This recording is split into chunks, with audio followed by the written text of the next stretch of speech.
Hola, ¿cómo están? Bienvenidos a mi canal de YouTube. Hoy me voy a dar otro gusto en este mundo futbolero que me ha llevado por diferentes vestuarios, por diferentes planteles, y he tenido el gusto de conocer a un ex compañero y luego ex entrenador. Estoy hablando de Fernando Ruiz, que se ha sumado a mi canal para charlar un poco de fútbol, para hablar un poco de su trayectoria como jugador y como entrenador, para contar alguna historia que nos ha visto juntos adentro de un campo de juego. Fernando, ¿cómo estás? Bienvenido a mi canal.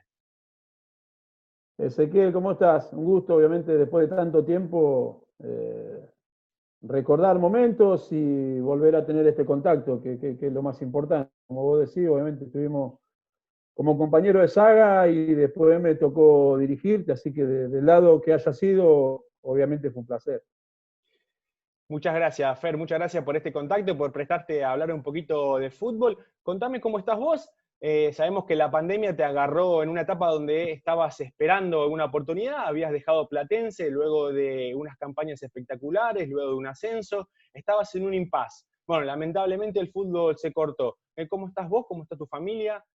Bien, de salud bien, tanto yo como mi familia estamos bien, estamos tratando de cumplir con todo lo que se requiere como para pasar este momento, así que de ese lugar bien. Después, en cuanto a lo laboral, bueno, como bien decís vos, me tocó terminar mi ciclo en Platense 10 días antes de esto, y bueno, a partir de ahí hasta acá, lo que quizás uno buscaba cargar pilas como para volver en algún momento a empezar, se hizo mucho más largo y se está haciendo mucho más tedioso a partir de la incertidumbre de no tener trabajo y después de no saber cuándo esto comience y de qué forma para tener alguna expectativa. Pero bueno, más allá de eso, las cosas se dan por algo y hay que aceptarlas, y así como se aceptan, obviamente se enfrentan. Fernando, ¿en algún momento de todo este tiempo sin fútbol se te pasó por la cabeza decir, che, hubiera aguantado 2 semanitas más y estaba con trabajo? Es decir, con el hubiera no se puede hacer mucho, pero te pregunto si en algún momento se te pasó por la cabeza.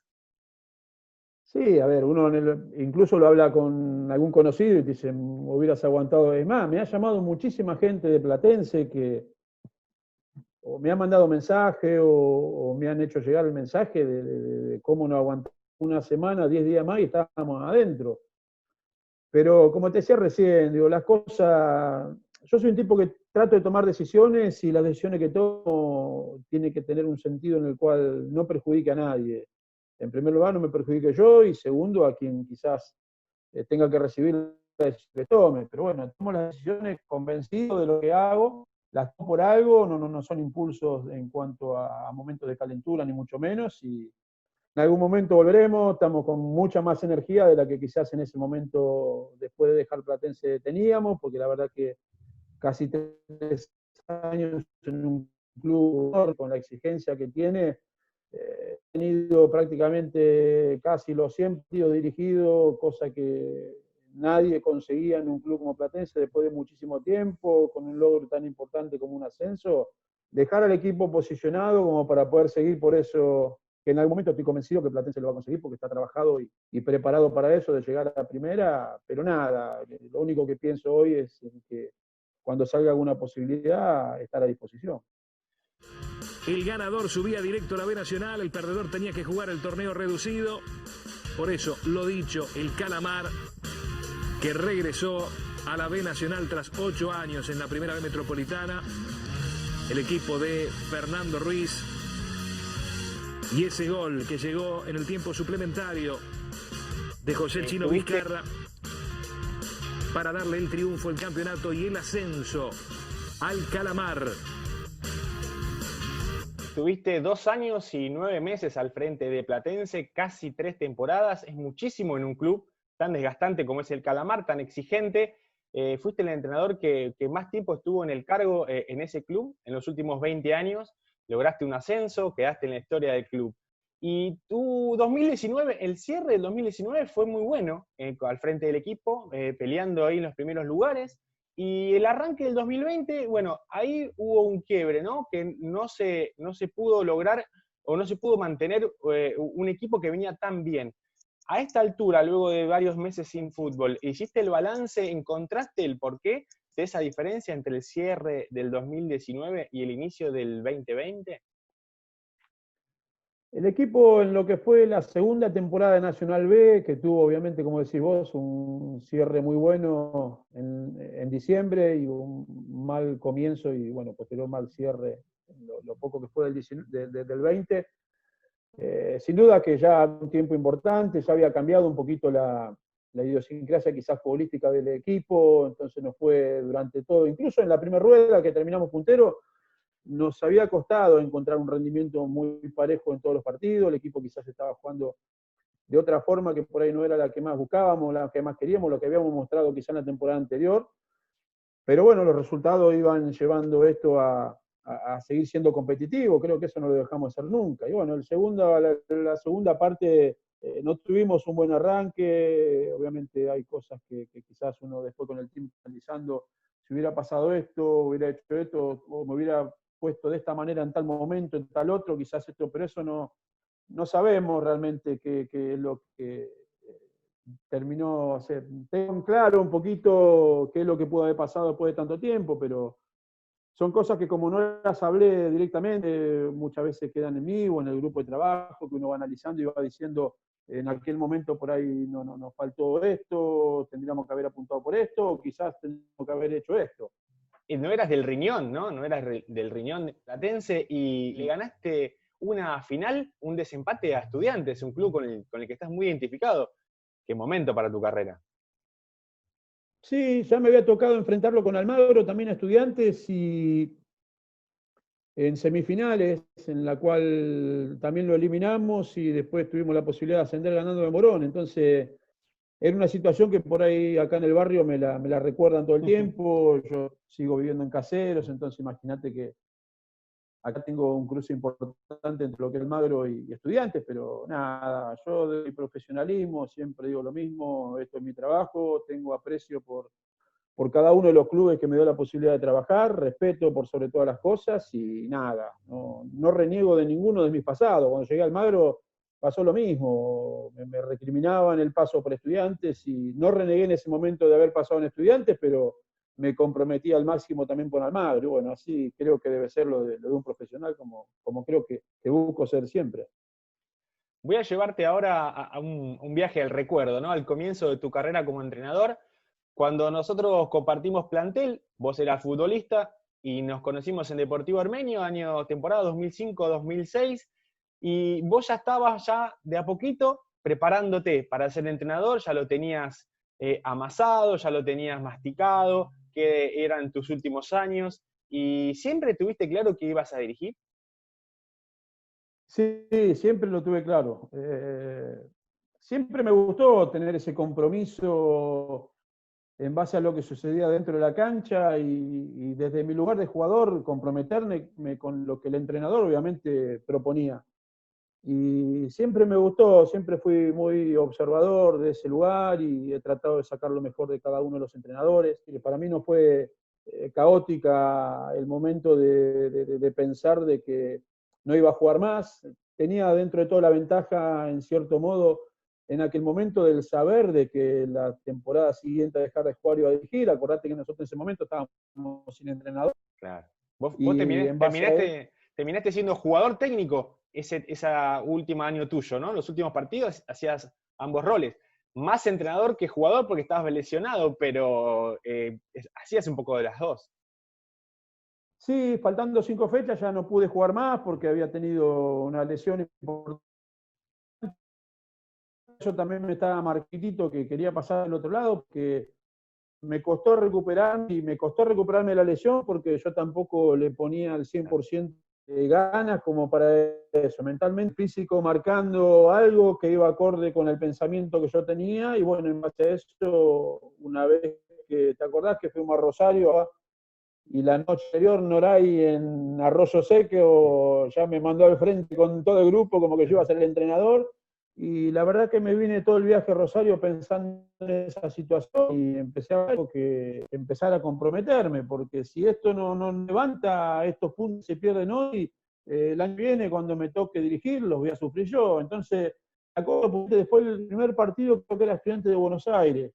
El primer lunes llegué y digo, Edu, mira, me parece que este tiene que ser el equipo para jugar contra Estudiantes el sábado. Y él me dice, bueno, se lo paso al turco, pero igual faltan como 5 días. Le digo, mira, fui a ver Estudiantes, que Estudiantes incluso ha jugado el domingo. Tipo, mostrárselo al turco, para mí tiene que ser ese. Y a partir de eso, como el turco venía solamente los miércoles, quizás hacer un poquito de fútbol y qué sé yo, tal vez el viernes empezamos a trabajar y me empecé a comprometer con eso, sin meterme en el lugar de que ellos conduzcan los entrenamientos. Y bueno, salió 5 partidos, se ganaron 3, empataron 2, y tuve la posibilidad también del último partido, ¿te acordás con Anta en Maswich? Que le pedí permiso a ustedes a ver si podían dejarme taekwondo por lo menos aunque sea 10 minutos en cancha. Le pedí obviamente permiso al turco y bueno, se dio algo, te digo la verdad, es imborrable. El otro día repasando un montón de cosas. Hiciste la gran Ruggeri. ¿Te acordás que Ruggeri, su último partido en Lanús, jugó, hizo un gol y pidió el cambio y se fue? Bueno, vos en tu caso no convertiste un gol, pero vos sabías que ibas a jugar un ratito. Entraste a la cancha, jugaste un ratito y pediste el cambio. Sí, ya, yo en primer medida, obviamente, no sé si te acuerdas, le había hablado al grupo, al Pampa también le había hablado, que quizás era el que en el momento ese iba a jugar, y obviamente le pedí permiso a Noray en cuanto a lo que yo pretendía hacer, porque era agotar un cambio en un partido, obviamente, más allá de lo que pasaba conmigo, era un partido que sumaba puntos y cada cual de los que estaban ahí tenían compromisos personales con eso, y bueno, a partir de eso, a los 10 minutos, me sacó, fue un momento, pero fue lindo, me senté en el banco, me acuerdo que Edu me dijo, vení, sentate acá al lado nuestro, le dije no, hasta que no termine el partido sigo en mi etapa de jugador, y me senté en la punta opuesta del banco suplente, donde generalmente se sentaba el cuerpo técnico, entonces terminé de disfrutar los últimos minutos como jugador, y ya después eso, ahí cerraste. me puse el traje. Ahí pude cerrar, la verdad que contento, con mucha tranquilidad, había ido mi familia, un montón de conocidos y amigos, y la verdad fue un momento lindo, emotivo, pero nada, después de eso ya empezó a trabajar la cabeza en el armado de lo que iba a venir. Fer, ¿y te encontraste ya en esta carrera como entrenador con algún jugador parecido al Fernando Ruiz jugador? Con ese compromiso, con ese estar detrás de lo que hace el entrenador y tratar de apuntalarlo para que no falle, de charlar con el entrenador, de decirle cosas al entrenador muchas veces, en la cara, de frente, de hablar con el compañero, de estar atrás de los detalles. ¿Tuviste a un jugador así? Sí, yo creo que los hay. Acá en Platense tuve jugadores con ese compromiso, y te digo la verdad, lo que vos decís, obviamente ahora uno está del otro lado, y vos decís, ¿cómo tomás lo del otro lado? Y te digo la verdad, yo prefiero compromiso. Yo siempre digo que el que habla se compromete, el que no habla te deja ahí a la expectativa de saber qué piensa o con qué puede llegar a salir. Gracias a Dios, he tenido grandes líderes en todo momento. Yo creo que dependemos mucho de eso también. Podemos tener una gran idea, podemos explayarnos un montón de situaciones en cuanto a lo futbolístico, pero yo creo que el compromiso del jugador sigue siendo tan importante como el que uno tiene que tener como entrenador. La causa común es el club que nos contrata a todos, y cuando todos, cada uno de su área, el compromiso lo lleva al máximo, sin duda que va a ser mucho más fácil pelear. Después podés ganar, podés perder, pero sí, he tenido jugadores líderes, gracias a Dios, y eso es muy importante porque un entrenador también necesita de ese tipo de jugadores. Cuando arrancaste allá por el 2007, 2008, tus primeros pasos como entrenador, de a poco ya se estaba involucrando más la psicología dentro de lo que es el fútbol, dentro de los planteles. Algunos entrenadores decidían incorporar a un psicólogo en los cuerpos técnicos si tenían el presupuesto. Otros le daban vía libre para que vayan por fuera a ver psicólogos. Y me acuerdo que en una charla, y me quedó grabado, me dijiste, el psicólogo de mis jugadores soy yo. ¿Es así todavía hoy, después de más de 10 años? Sí, trato de que así lo sea. Y, a ver, no reniego de la psicología, pero creo que debería, en el fútbol se lo ve como un bicho raro todavía esa situación. Y quizás hoy como entrenador a veces me cuesta entender esa relación del psicólogo con el grupo en base a lo que uno realmente busca y necesita.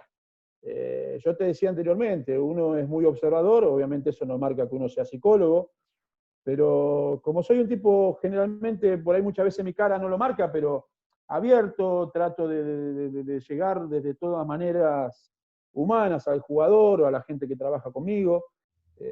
Cuando yo veo, obviamente, que hay una situación en la cual uno puede ver que afecta al jugador y quizás uno no tiene la alternativa o el cuerpo técnico resolverla, uno quizás puede recomendar de asistir a alguien que le dé una mano en el problema que pueda tener, pero no he trabajado con psicólogos en el grupo, tampoco he tenido la posibilidad que en los clubes hayan tenido un psicólogo departamental en el cual uno pueda utilizar, no ha tenido esa infraestructura en ninguno de los clubes en los que trabajé.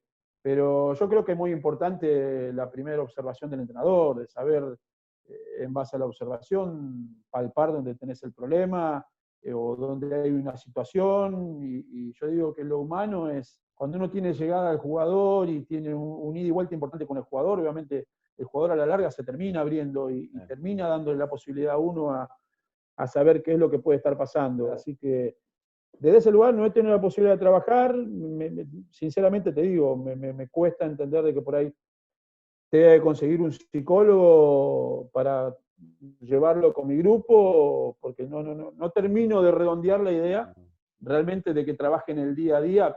De hecho, tengo una mala experiencia en ese sentido, y por eso también un poquito es lo que por ahí me hace más reacio a la situación. Fer, viste que hay entrenadores que por ahí se paran en un lugar más distante y dejan que el profe o que el ayudante sea un poco más cercano con el jugador. ¿Esa alternativa te gusta un poco más o preferís vos encarar al jugador y preguntarle cómo está? No, me parece que está bien, porque obviamente cada uno de todos los integrantes tenemos un rol diferente, y más allá de lo futbolístico, lo táctico, la pelota parada, la preparación física, el entrenamiento del arquero, aquel que edita, si bien todos busco gente que todos tengan buena relación con el jugador, obviamente el jugador a veces se le hace mucho más fácil encarar al entrenador de arqueros, al ayudante de campo o al profe que al técnico directo, pero vos sabés que cuando medianamente encara ahí es porque busca que la situación llegue a uno. Entonces, yo creo que cuento con gente también capacitada que saben qué hacerme llegar y qué no, y yo trato de manejar ese impulso, de saber que cuando me puedo entrar de una cosa a otra, no trasladarlo en lo inmediato a generar situaciones de conflicto, nada, lo tomo todo positivo como para poder encarar cada situación y hacer que esto fluya y pueda tener continuidad en base a lo que realmente uno quiere. En los últimos años cambió un poco la mentalidad del jugador del ascenso, está más profesional, se cuida más, o los problemas son más o menos siempre los mismos. ¿Cómo lo ves vos?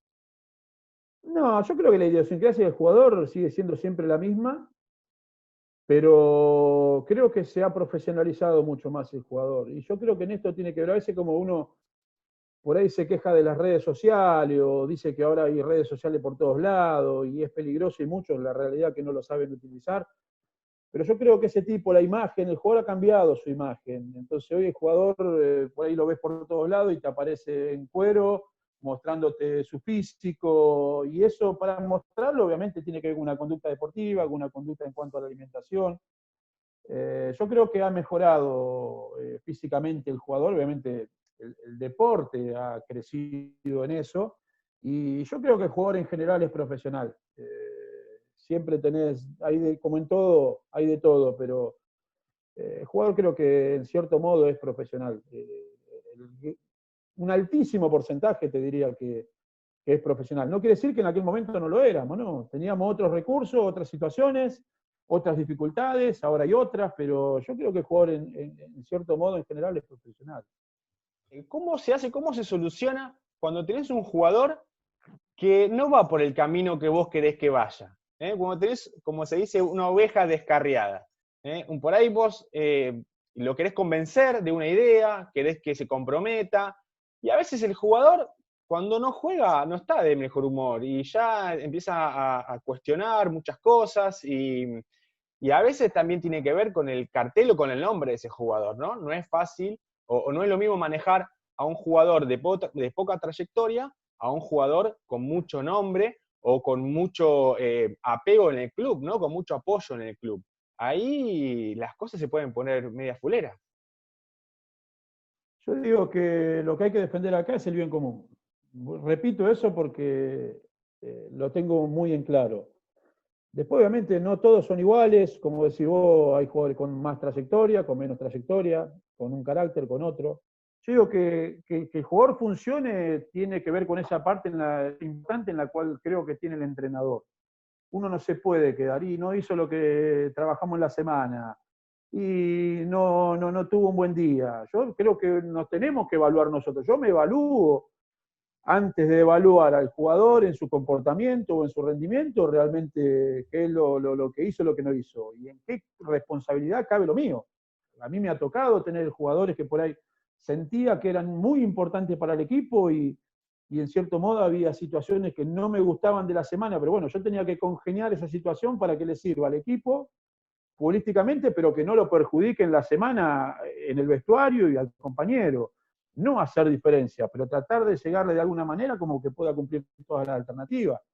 A veces las ganás con el tiempo, decir, mira, esa charla que tuvimos aquel día fue para hacer un clic, y hay veces que quedan en el camino y tiene que ver con eso. Pero bueno, obviamente yo a lo que vos preguntabas, uno tiene que agotar todas las instancias para poder sacar lo mejor del jugador y tratar de incluir siempre al jugador. Porque hay veces que el jugador no se siente cómodo en una idea futbolística, hay veces no se siente cómodo en la idea del técnico, en cómo se maneja, o no se siente bien con el grupo. Entonces uno tiene que ir desmenuzando un montón de situaciones, tratando de hacer funcionar a ese jugador, y bueno, después a la larga es como vos decís, 5 que van para acá y uno que va para allá, y bueno, sin duda que es mucho más fácil de quizás en ese momento tomar una decisión. Pero la idea es no llegar nunca a eso, tratar de traer y sumar gente al bien común porque es más importante. Venimos hablando mucho de la relación jugador-técnico y ahora quiero preguntarte por la relación entre colegas, entre los mismos entrenadores, que me parece que no es nada fácil. Hay un poco de recelo entre ustedes. ¿Es difícil tener buena onda con otro entrenador? No sé si es recelo, obviamente cambia mucho cuando vos tenés colega jugador a hoy colega entrenador, y es por lo que hablábamos quizás antes de la nota. Obviamente lo mal que le va a uno es lo bien que le va a ir después a otro en base a dejar un lugar y conseguir otro. Obviamente que nadie busca el mal del otro, pero es una situación que te va llevando a sentir que el momento es así. Pero yo tengo muy buena relación con muchos entrenadores, y con entrenadores, a ver, no tengo una relación de, porque sí es como decís vos, hay como una situación más de distancia, pero que tiene que ver más con lo laboral en cuanto a cómo somos a la hora de dirigir, de que cada uno tiene su idea, por ahí uno a veces no quiere que el otro se entere un poquito más de lo que conoce uno, pero es porque estamos cada uno abocado en algo que es 24 horas por 7, porque no deja de ser técnico en ningún momento del día, y me he conectado en un grupo de entrenadores que me pidieron participar como para quizás trabajar en este momento entre nosotros, mostrar cómo trabajamos, para ver qué cada uno puede sacar lo mejor del otro. Y bueno, eso me gustó en cierto modo también el grupo de entrenadores que participan en cuanto a su perfil que tienen, como para ver si uno puede mejorar teniendo ese diálogo con otros entrenadores, pero no pasa por otro lado. En Argentina vivimos hace muchos años una grieta que ya es famosísima y ya produce en muchas personas hasta un poco de hartazgo. Y esa misma grieta parece que ha llegado al mundo de los entrenadores con la postura, por un lado, de Vittorio Cocco, por otro lado, de Caruso Lombardi, y esta guerra casi mediática entre ellos para manejar el gremio de entrenadores. ¿Cómo te cae vos esa pelea? Mirá, todo lo que tiene que ver con política, y en esto estamos hablando obviamente de política sindical y de todo lo que tiene que ver en el deporte, obviamente hay un dejo de situaciones en la cual durante mucho tiempo quizás los entrenadores hemos estado un poquito descuidados.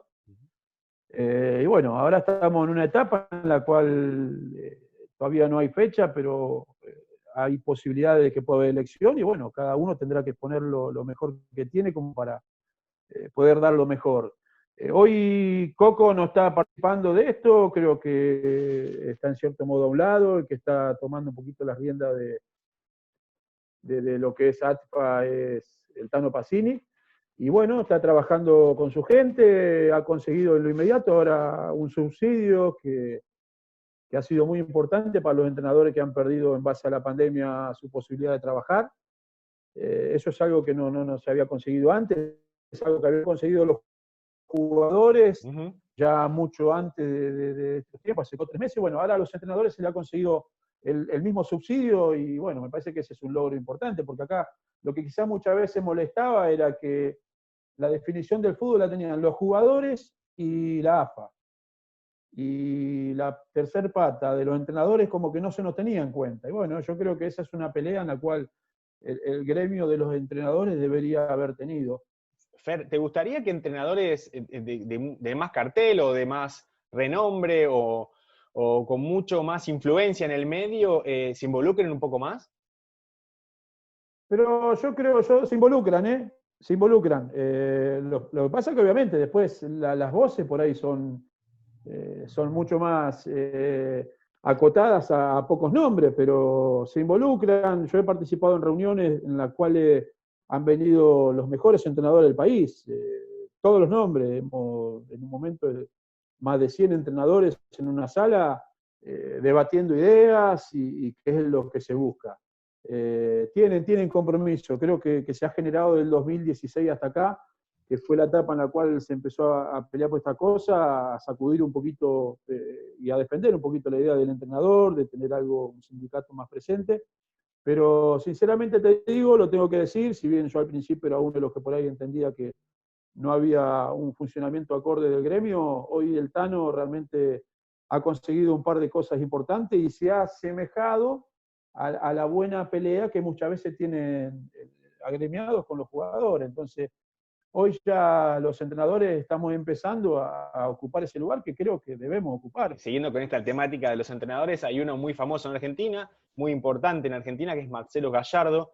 Y a vos te tocó enfrentarlo, tuviste que jugar un mano a mano con él, vos defendiendo a Platense, él defendiendo a River, Copa Argentina. ¿Y cómo fue esa experiencia de tener que plantear un partido contra el River de Gallardo, con un primer tiempo muy parejo, con un segundo tiempo donde River pudo hacer la diferencia, pero Platense dejando una buena imagen? ¿Qué recordás de ese partido y qué balance hacés de aquel encuentro? Sí, fue lindo, fue una sensación hermosa.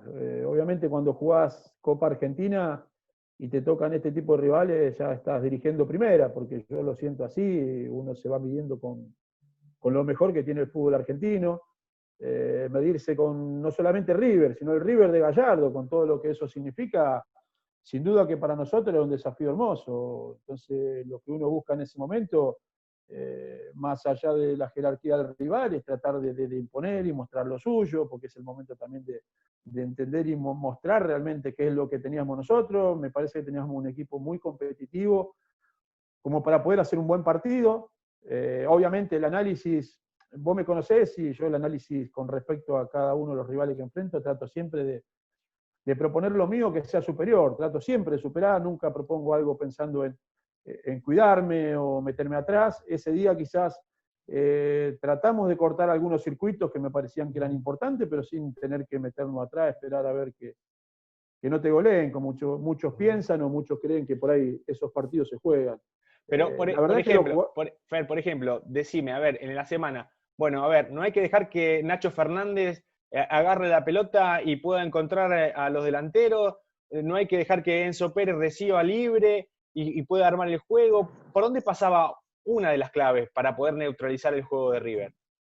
No, la clave nuestra, a ver, era simple dentro de todo el análisis que tuvimos con respecto a lo que vimos de River, y era cortar ese circuito medio, porque River en ese momento jugaba con los laterales bien subidos y los laterales prácticamente al cuarto del campo contrario no participaban del juego, generaban finalizaciones como extremos ya sobre las bandas. Entonces River lo que hacía generalmente centraba el juego en la mitad de la cancha, hacía que los rivales obviamente se cierren a tratar de cubrir espacio, y a partir de eso generaba esas aperturas que después de afuera hacia adentro te terminaban liquidando y matando. Entonces nosotros lo que buscamos es no dar la alternativa de que encuentren ese proceso de espalda de los volantes nuestros, porque ahí es donde generaban prácticamente todos los espacios, los huecos, y a partir de eso abrían. Por un momento te cerraban y después te encontraban al descubierto por afuera y cuando mataba. Entonces lo más importante era cortar el circuito de juego, que River no tenga esas triangulaciones que generalmente sabe tener a partir de Poncio, encontrando esos pases con volantes que se meten a espalda de los volantes rivales, y creo que eso nos salió muy bien. Penal. Incluso nosotros creo que cometimos el error en el segundo tiempo. Cuando arranca el segundo tiempo, River no arrancó lúcido como intentaba hacerlo en el primer tiempo, y nosotros creo que eso lo notó, el equipo dio 10, 20 pasos más adelante, que ahí nos descubrimos, porque pasamos del rol de tratar de cortarle el circuito a querer jugarle el partido quizás más de igual a igual, avanzamos en la cancha, y bueno, River en 2 contragolpes consiguió 2 penales que terminó defendiendo el partido, obviamente por la jerarquía que tiene, pero la experiencia fue muy linda. Yo había tenido ya anteriormente charlas con Gallardo, he participado de ver algunos entrenamientos, y realmente es un tipo que tiene, más allá de la inteligencia para planificar y para armar partidos, tiene un poder de conducción que me parece que es lo más importante. Con el festejo de los jugadores de Almagro, está Maxi Castano acá, un histórico del club, convertiste un gol, jugaste en primera y ahora ascendés a la B Nacional. Sí, la verdad que una de las alegrías más grandes de mi carrera, porque quiero tanto al club por todo lo que pasamos este año. La verdad, esto no me quiero olvidar de los chicos que ya no están, que arrancaron el proceso con nosotros y por diferentes motivos no están ahora, esto de ellos también. El técnico es inquebrantable, ahí está Fernando Ruiz. Sí. Dale con el padre de la criatura. Dale. Emocionado también, el hacedor de todo esto, porque cuando llegaste este equipo peleaba otra cosa y hoy los encuentra en la B Nacional. Sí, pero seguimos insistiendo que este esfuerzo es el mérito de la familia, de todos los jugadores, la familia nuestra, la familia también de los dirigentes, la familia Almagro en general, pero estos jugadores han demostrado que tienen unos huevos tremendos, y en esos huevos que hoy tienen está reflejado este gran inmerecido No resultado. quiero dejar pasar un momento que lo tocamos medio de costado, que fue tu ascenso con Almagro en el 2015, un ascenso realmente que parecía impensado por cómo agarraste el equipo, en qué situación lo agarraste, y el despegue que hizo ese plantel, y bueno, el objetivo que logró. ¿Cómo pudiste dar la vuelta, revertir una imagen de un equipo que parecía vapuleado, y lo llevaste derecho hasta el ascenso? Yo agarro a Almagro después de un año no trabajar. Yo estuve un año sin poder dirigir. Después de Flandria. Después de Flandria. Claro, después de Flandria se me hizo muy difícil. Tuve exactamente un año. Me acuerdo exactamente porque yo me fui de Flandria un 26 de abril, día de mi cumpleaños. Y agarro a Almagro un 13 de abril, o sea, faltaban 13 días como para completar el año exacto. Y cuando voy a Almagro, que me llaman para ir, obviamente mucho, pero vos estudiante, necesito trabajar y me parece un desafío enorme, más allá de la necesidad, obviamente yo analizaba Almagro, 26 partidos en ese momento de no ganar, pero tenía jugadores con nombre y era el desafío que uno tiene, pero ¿por qué no funciona esto? Sin meterse en lo que pudo haber pasado o en los entrenadores anteriores que tuvieron. Entonces el desafío era encontrar a aquellos jugadores como Ronconi, qué sé yo, Quirós, Chávez, Matías Ruizosa, Castano, Esparapán, y el gordo Altamirano, hace gol en todos lados. Es importante que realmente digo, ¿por qué no funciona? Entonces el desafío era encontrar el funcionamiento de esos jugadores, más allá del primer partido. Y fue, te digo la verdad, fue tremendo. Fue una experiencia tremenda. Encontramos un vínculo con jugadores que cuando llegamos estaban asustados, estaban con la moral, la autoestima, imagínate, no existían, ya no sabían ni lo que significaba.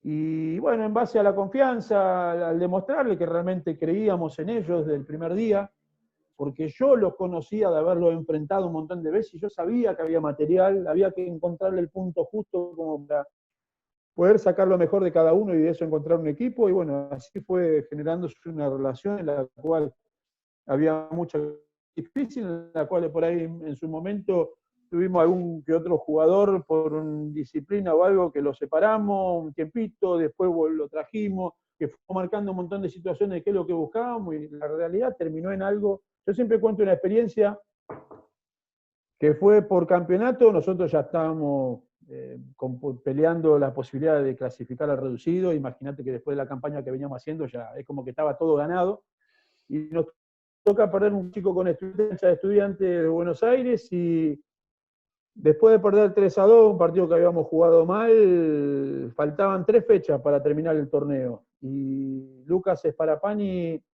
viene al vestuario. Obviamente uno pierde un clásico, estábamos golpeados, más allá de todo lo que se había generado, obviamente estábamos tristes, y Lucas me dice: mirá que si clasificamos reducido no quiere jugar nadie con nosotros. Y eso me quedó, pero patente en ese momento, que vos decís, bueno, viste, tantos dichos que muchas veces se dicen y después no, o nadie los cuenta o no se llevan acá, bueno, quedó. Y el último partido nos quedaba Atlanta, de local, pero ya clasificados. Y bueno, el empate con Atlanta nos dio la posibilidad de jugar el reducido, arrancar con Atlanta de visitante a un partido con ventaja deportiva, obviamente, para Atlanta. Y ahí se empezó a escribir la historia que obviamente Luca marcaba. Ganamos un partido tremendo, después ganamos un partido tremendo también en Caseros, y bueno, después terminó con ese ascenso. Y te digo la verdad, antes que hablábamos de líderes, tanto Luca como Maxi fueron jugadores que incluso no terminaron jugando, porque ellos eran jugadores que por ahí en su momento empezaron a ir al banco y a ser importantes de a pocos minutos, o ya con un partido comenzado. Y fíjate lo que son los líderes, que muchas veces el líder no necesariamente tiene que ser el capitán o ser uno dentro de los 11. Puede estar en cualquier parte del plantel, y fíjate que en ese momento tuvimos 2 jugadores, tanto como Maxi como Lucas, que realmente nos dieron algo enorme. Y después el resto, obviamente. Agustín Gómez, un arquero de ascenso, con su personalidad, esos arqueros que vos decís son medio locos, pero sabés que en el momento que lo necesitas están. Y Altamirano, que se cansó, hizo 30 goles en el tiempo que estuvimos nosotros. Un jugador que venía siendo castigado, pero había que ponerle el equipo quizás más cerca de él, en una posición en la cual él resolvía. Nacho Colombini, Quiró, Matías Chávez, Ronconi, Sansotre, Luciati, Arrechea. La verdad, conformamos primero un grupo, porque el grupo realmente se portó, pero de mil maravillas. Cuando empezamos a encontrar el rumbo, obviamente, a la situación que venían, realmente nos llevó a algo que obviamente parecía soñado en algún momento, pero fue muy real, porque creo que fue muy merecido. Caseros es tu casa, donde vivís. Decíamos que con Estudiantes tenés identificación, pero también tenés un vínculo muy especial con Deportivo Armenio. Ahí hiciste inferiores, jugaste en primera, arrancaste tu carrera como entrenador, te fue muy bien como entrenador en el Deportivo, en el Tricolor. ¿Va a haber una próxima etapa tuya como técnico de Armenio? A ver, Armenio es todo en sí. Yo, de los 13 años que prácticamente soy parte de Armenio, desde muy chico, hice todas las inferiores, después tuve mi paso por Independiente, debuté en primera, vine de todas formas, de jugador y de entrenador también. Y de hecho, en un grupo que tenemos de Armenio de la época del 92, que jugábamos en primera, combinamos todas las inferiores, y al día de hoy tenemos amistad.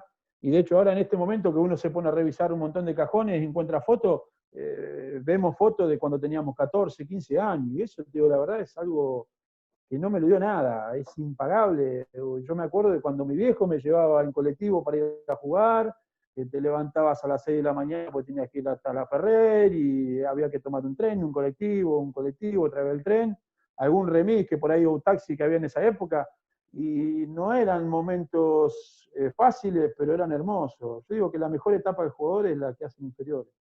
Yo creo que la etapa amateur, yo siempre que lo que uno no puede llegar de perder, más allá de lo que gane, es el sentido amateur que tiene esta profesión. Yo no sé si hay otra profesión que tiene ese sentido.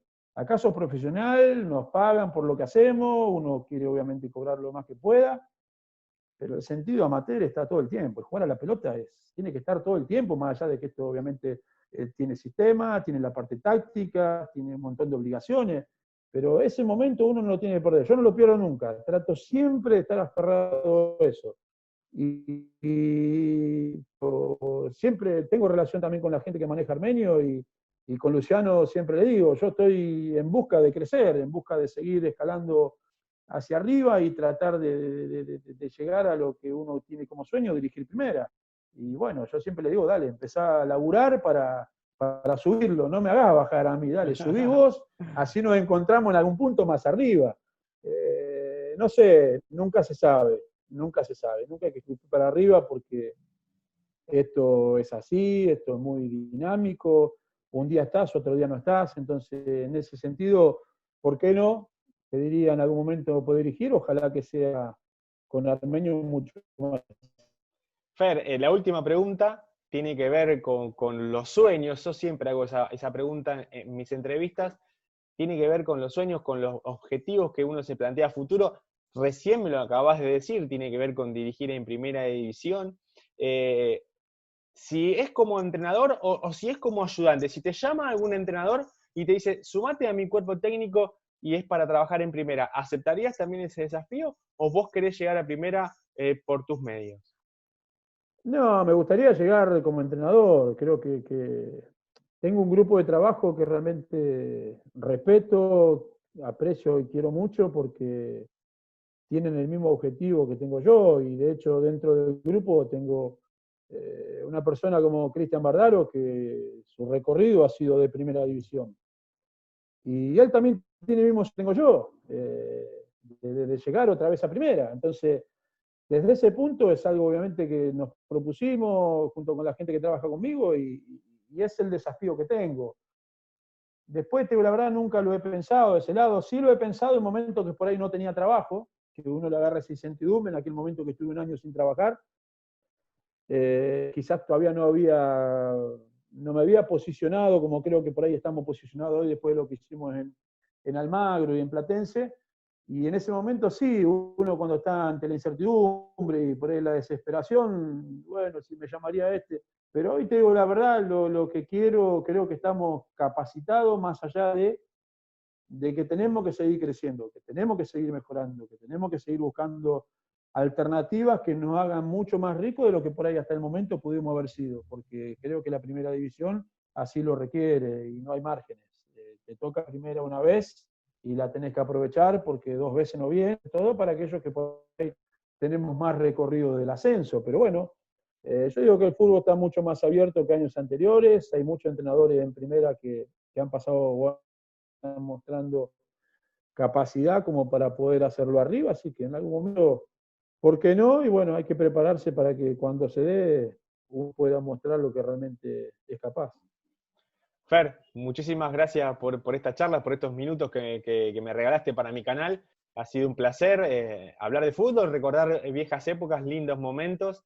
Y bueno, desde acá lo mejor para tu carrera, que todavía tiene muchos años por delante. Y bueno, un abrazo y bueno, espero que cuando termine esta pandemia, este coronavirus, y vuelva a rodar la pelota, espero que nos encontremos en un campo de juego otra vez. Dale, sería un gusto. Así que nada, para mí el gusto es, después de tanto tiempo, volver a hablar, a conectarnos. Creo que no sé si tengo muchos que han sido compañeros y después dirigido. Entonces, ese lugar, de las dos formas, como te dije al principio, fue una experiencia hermosa en todos los sentidos. Así que nada, gracias, que sigas bien con este emprendimiento que también estás teniendo ahí por YouTube. Y bueno, en base a eso, seguramente en algún momento nos vamos a volver a cruzar. Gracias, Fer. Abrazo grande. Abrazo, Ezequiel.